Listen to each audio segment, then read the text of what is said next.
Good afternoon. My colleagues and I remain squarely focused on achieving our dual mandate goals of maximum employment and stable prices for the benefit of the American people. The economy is strong overall and has made significant progress toward our goals over the past 2 years. The labor market has cooled from its formerly overheated state and remains solid. Inflation has moved much closer to our 2% longer run goal.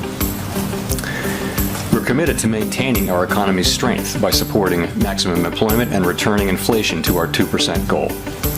To that end, today, the Federal Open Market Committee decided to take another step in reducing the degree of policy restraint by lowering our policy interest rate by a 1/4 percentage point. We also decided to continue to reduce our securities holdings. I'll have more to say about monetary policy after briefly reviewing economic developments. Recent indicators suggest that economic activity has continued to expand at a solid pace. GDP rose at an annual rate of 2.8% in the third quarter, about the same pace as in the second quarter. Growth of consumer spending has remained resilient, and investment in equipment and intangibles has strengthened. In contrast, activity in the housing sector has been weak. Overall, improving supply conditions have supported the strong performance of the U.S. economy over the past year. In our summary of economic projections, committee participants generally expect GDP growth to remain solid, with a median projection of about 2% over the next few years. In the labor market, conditions remain solid. Payroll job gains have slowed from earlier in the year, averaging 173,000 per month over the past 3 months. The unemployment rate is higher than it was a year ago, but at 4.2% in November, it has remained low. Nominal wage growth has eased over the past year, and the jobs-to-workers gap has narrowed. Overall, a broad set of indicators suggests that conditions in the labor market are now less tight than in 2019. The labor market is not a source of significant inflationary pressures. The median projection for the unemployment rate in the SEP is 4.2% at the end of this year and 4.3% over the next few years. Inflation has eased significantly over the past 2 years, but remains somewhat elevated relative to our 2% longer run goal. Estimates based on the Consumer Price Index and other data indicate that total PCE prices rose 2.5% over the 12 months ending in November, and that, excluding the volatile food and energy categories, core PCE prices rose 2.8%. Longer-term inflation expectations appear to remain well anchored, as reflected in a broad range of surveys of households, businesses, and forecasters, as well as measures from financial markets. The median projection in the SEP for total PCE inflation is 2.4% this year and 2.5% next year, somewhat higher than projected in September. Thereafter, the median projection falls to our 2% objective.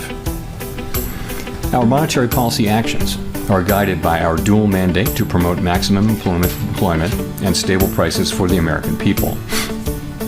We see the risks to achieving our employment and inflation goals as being roughly in balance, and we are attentive to the risks on both sides of our mandate. At today's meeting, the committee decided to lower the target range for the federal funds rate by a 1/4 percentage point to 4.25% to 4.5%. We've been moving policy toward a more neutral setting in order to maintain the strength of the economy and the labor market, while enabling further progress on inflation.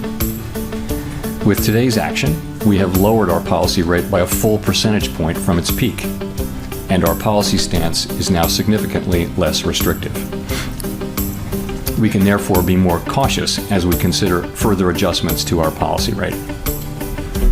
We know that reducing policy restraint too fast or too much could hinder progress on inflation. At the same time, reducing policy restraint too slowly or too little could unduly weaken economic activity and employment. In considering the extent and timing of additional adjustments to the target range for the federal funds rate, the committee will assess incoming data, the evolving outlook, and the balance of risks. We're not on any preset course.